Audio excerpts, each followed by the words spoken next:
Everyone wants to be successful. I've never met anyone who wanted to fail. But most have no idea how to achieve success. And they're not sure how to recognize it if they see it, either in themselves or others. Supposed higher education has never taught true success, nor have most understood that there are basic, specific laws that must be employed to reach it. Most people have no idea how to define success, let alone achieve it. Nor have they been taught the laws that govern it. Do you know what they are? You are about to receive priceless knowledge. The World to Come. The Restored Church of God presents David C. Pack, author of 80 books and booklets, editor-in-chief of the Real Truth magazine, read by countless and growing numbers in every nation and territory of the world. In a violent age, full of bad news, answering life's greatest questions straight from the Bible and announcing the wonderful good news of the world to come. And now, David C. Pack. Just what is success? So many seek it, having never defined it. As a result, very few people ever really achieve true success, and most never actually sit down and try to analyze the reasons for their failure. These same people are certainly capable of recognizing that they have failed, but cannot explain why. Everyone would like to be and be thought a success, yet most people fail without knowing why. Though some might feel they are destined to fail, this is not true.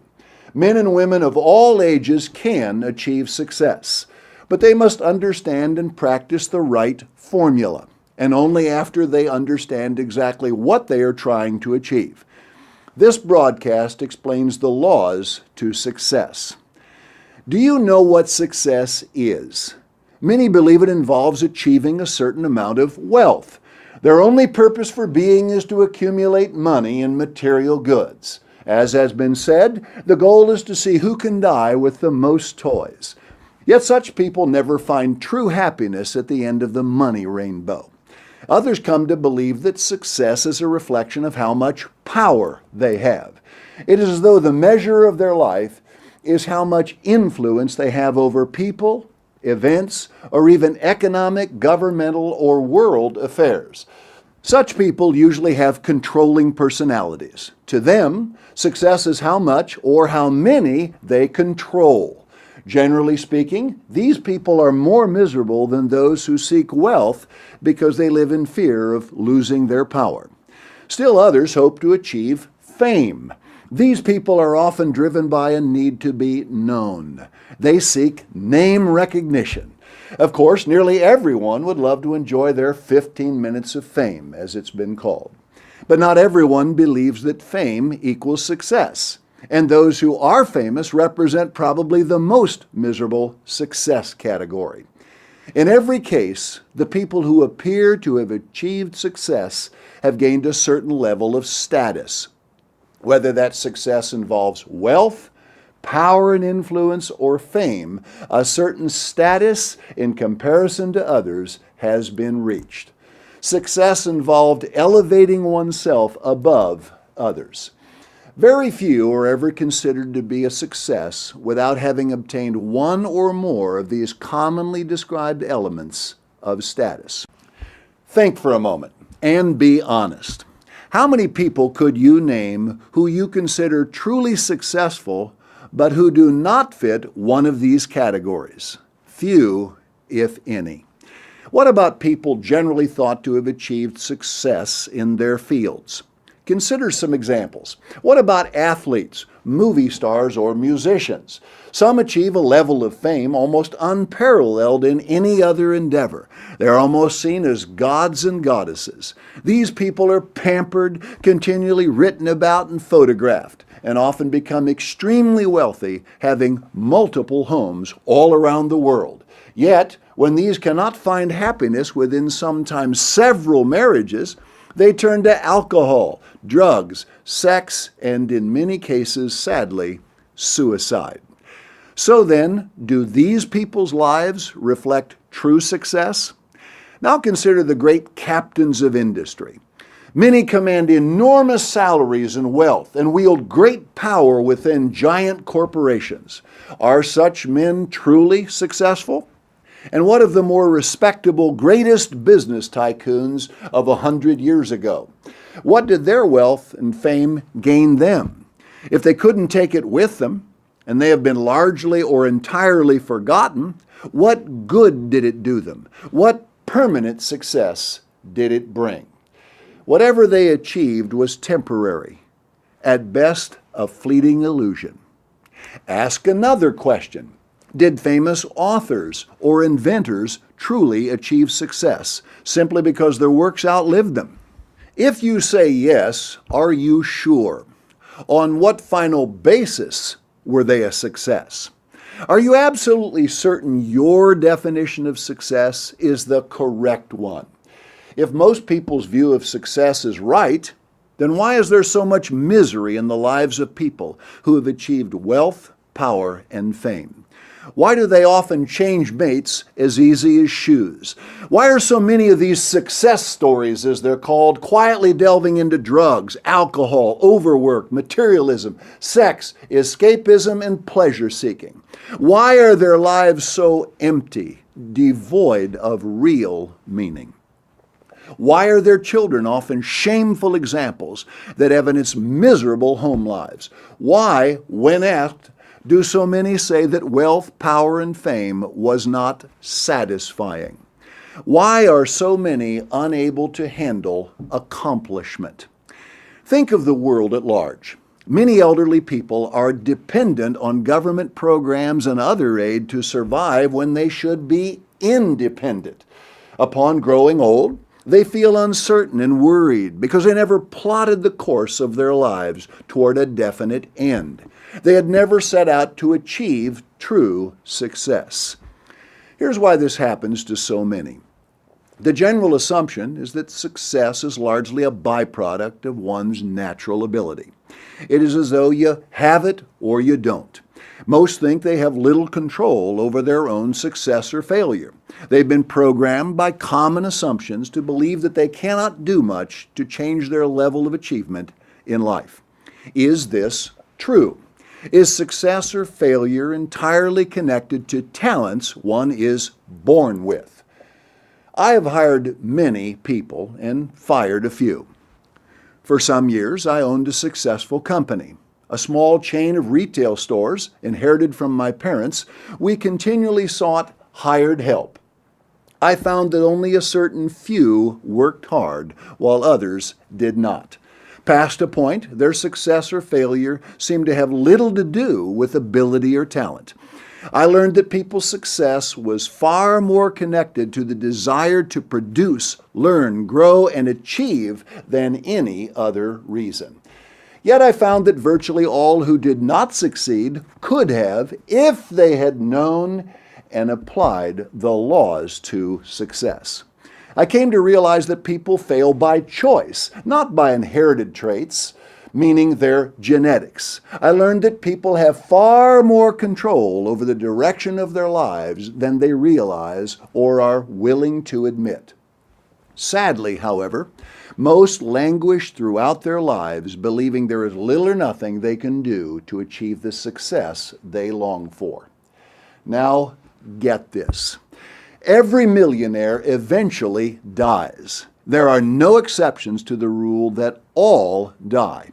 Notice, it is appointed unto men once to die, and also, for that which befalls the sons of men befalls beasts. As the one dies, so dies the other. All go unto one place. All are of the dust, and all turn to dust again. In every case, the wealth, power, and fame, and even recognition of the most famous people dies with them. Obtaining and enjoying these things could not keep them alive. Although some few may be remembered for a while beyond their lifetime, none have knowledge of this from the grave.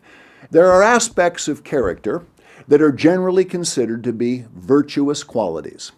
One must be courteous, loyal, hardworking, honest, always on time, dependable, patient, and probably much more to have any hope of success in this world.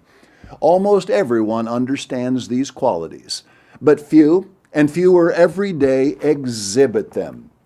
You will see these are all outside the enormous importance of the 7 laws of success this broadcast series covers.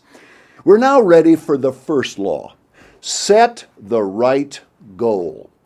Many kinds of goals can be set through life. Everyone understands this.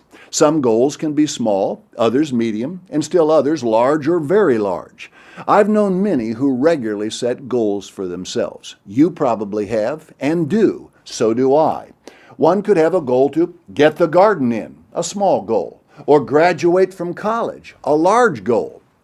Taking a vacation, seeking and achieving a pay raise, getting married, having children, losing weight, buying a house, painting the house, learning an instrument, excelling in a sport, learning to give a speech in public, breaking or building a habit, reading a book, and 1,000 other things are all goals of one size or another.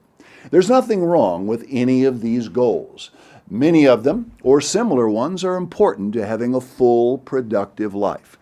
But none are anything close to establishing the overall right goal. Most drift along aimlessly, having no purpose for being. They have no idea what success is or that it is directly connected to the first law. In fact, understanding the correct definition of success is the first law. While many do define and set lesser short-term goals, virtually everyone is ignorant of this vital first law of success. Almost invariably, people allow circumstances to dictate the course of their lives. Few actually sit down and plan in advance what they hope or want to achieve over a long period. Even fewer determine in advance what they want to have achieved before they die. And even if one did reach many short, medium, and long-term goals, including those that spanned many years or even a lifetime, this is of no value unless he established the right goal. Only the goal based on the correct understanding of true success can be considered the right goal. Few actually take time to analyze whether there could even be a great overarching purpose to human life. A few philosophers and thinkers have spent much time and thought on such a goal, but all have failed to deduce the right answer. While many rich and prominent men, including those whose wealth and status led to great fame and recognition, achieved such prominence by seeking it, this supposed success still died with them because it was the wrong goal. So then, one absolutely must set the right goal to achieve true success. We will see what is the right goal further with law number 7. Now for the second law, education. Virtually everything that anyone does involves having some basic education, some know-how. This is not hard to understand. Consider, if the tire on your car goes flat, it takes at least a little knowledge to fix it. The same with painting a house. More than a little knowledge is required to do this correctly. During college, I painted houses for part of a summer. Even with some experience painting during my teen years, I had to recognize there was still much to learn in order to master house painting. I'm glad I learned more because it meant sufficient experience that I could paint my own house later in life and teach my children to help. Concert pianists practice for many years and perhaps tens of thousands of hours to become so accomplished. They must learn to play the piano. Many private lessons and advanced knowledge are needed to achieve such a high level of skill with the keys and pedals of a piano. Becoming a rocket scientist requires extensive education in math, physics, chemistry, astronomy, and other aspects of science and aerodynamics. Try to think of a single thing, tying a shoelace, flying a kite, cooking a meal, writing a college textbook, that does not require know-how, and possibly a lot, meaning much knowledge.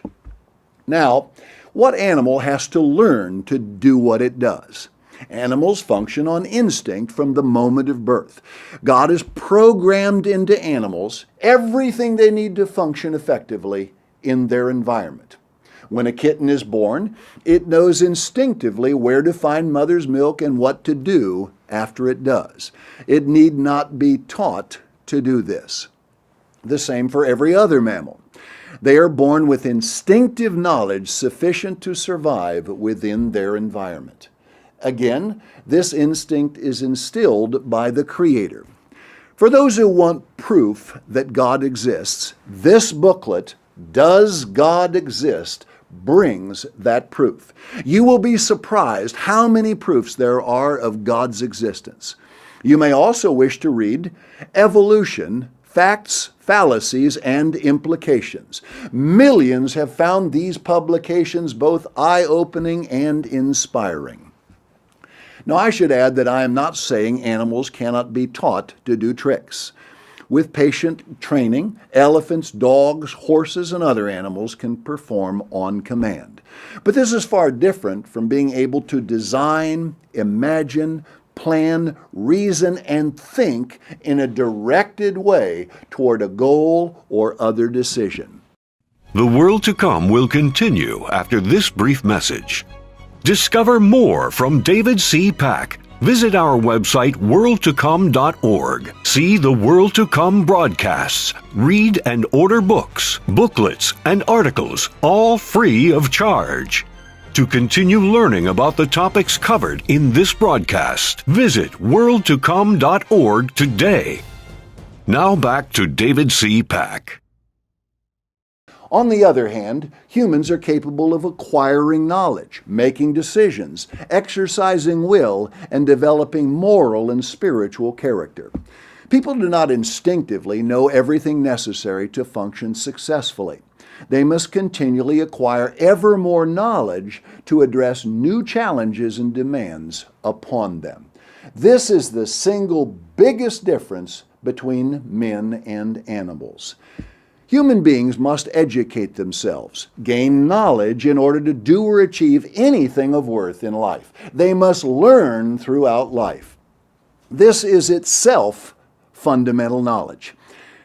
The advanced fields of chemistry, biology, geology, astronomy, engineering, history, medicine, and many more are available for study because men have searched out and acquired vast amounts of information in them. Colleges and universities the world over teach them, requiring students to study, which allows them to educate themselves in their profession. But understand, to achieve a true education in right morals and principles, one must learn how to live, not just how to earn a living.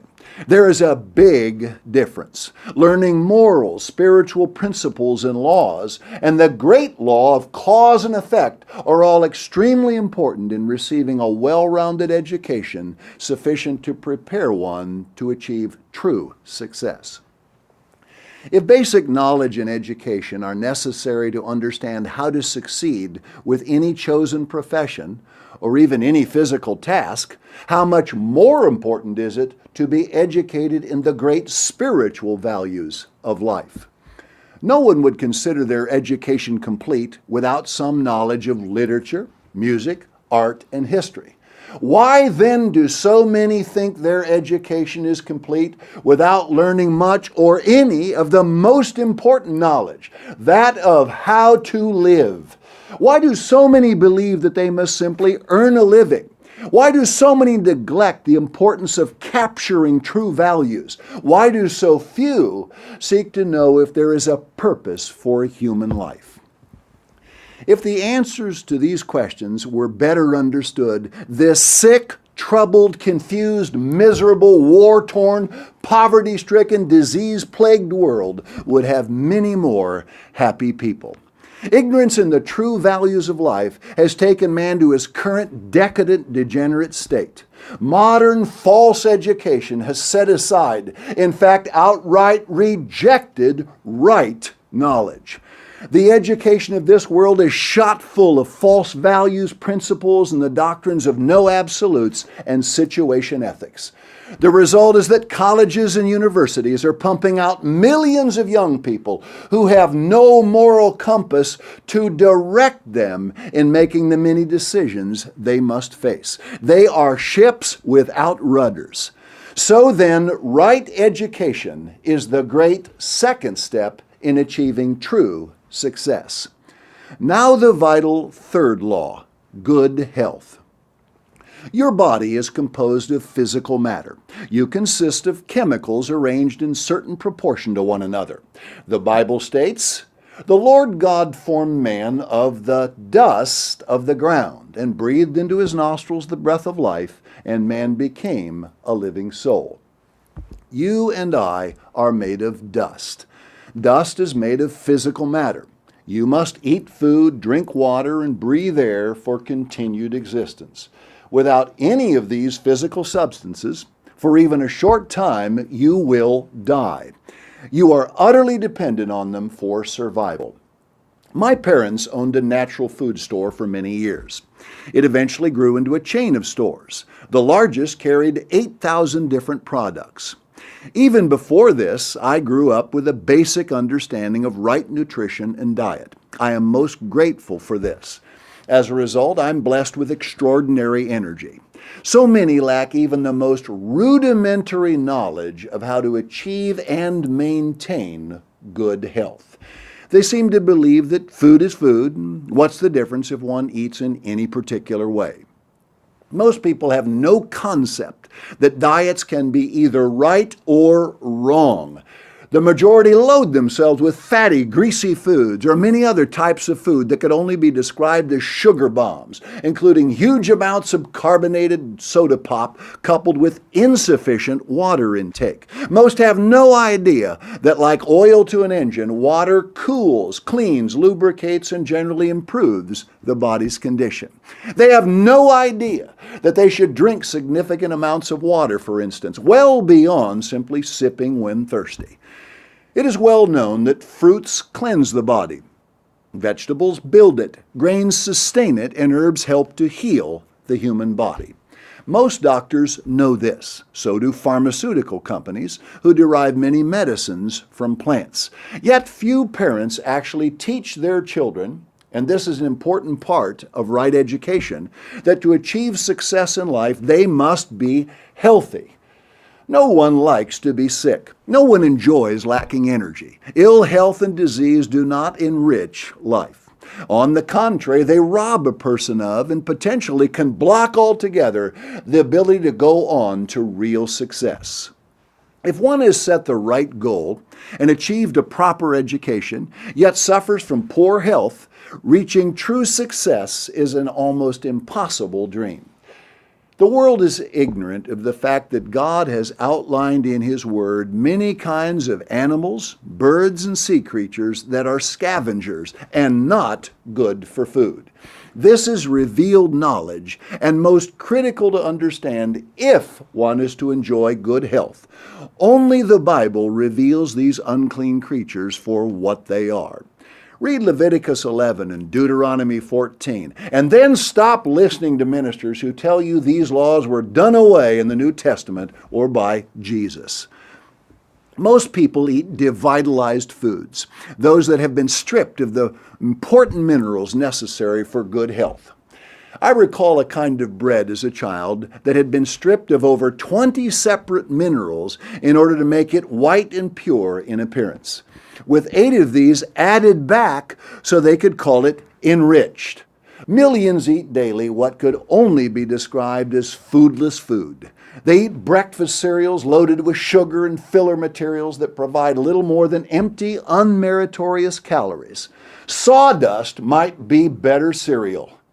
Here is a booklet and also an article you will want to read. With the invention of television and many labor-saving devices, most who live in the modern age no longer exercise as they should. Many are sedentary, what are now called couch potatoes, sitting before televisions or computer screens, eating potato chips, candy snacks, and junk food. This deadly mix has left the majority of people in Western civilization overweight and sometimes obesely so, and undernourished and devitalized of energy. Most of my life I spent training and participating in vigorous sports. At age 5, I began a career in competitive swimming that spanned 14 years and included 7,000 miles of rigorous training in the water. Though I reached the goals I had set, I overdid it and had to pull back to a more moderate approach to exercise. I had to learn balance in physical activity. Human beings are given to extreme. They either exercise too much, too little, or not at all. I know why I was born. I understand life's great purpose. To fulfill that purpose, I am inspired and spurred on to take care of my health. God did not intend that people get sick. The Apostle John recorded, "I wish above all things that you may prosper and be in health, even as your soul or your life prospers." While lessons can be learned from illness and disease, this is not a natural state of being. When people violate cause and effect, this is the result. For the most part, people choose to get sick. Illness and disease are not random predators that knock on some people's doors and pass by others. Usually they are a byproduct of ignoring the principles of good health. I have suffered ill health and injuries that were sometimes caused by carelessness. It is frustrating to lie in a bed or use a cane or crutches to walk. This reduces one's effectiveness, limiting capability and productivity. I've never enjoyed being sick. Neither do you. Avoid accidents as much as possible. Be reasonably careful and circumspect about what you do and how you do things. Sometimes just thinking through how to avoid injury can eliminate much unnecessary pain and anguish. Even a cursory study of the rich and successful of this world reveals most of them enjoy better than average health. They are generally more aware of nutrition, exercise, and proper rest. They seem to understand that their body is a resource. Like any non-renewable resource, they know it can be used up. This need not be you if you apply the crucial third law of success, good health. These three laws, the right goal, education, and good health, are all we have time for in this broadcast. Part 2 looks at the last 4 laws.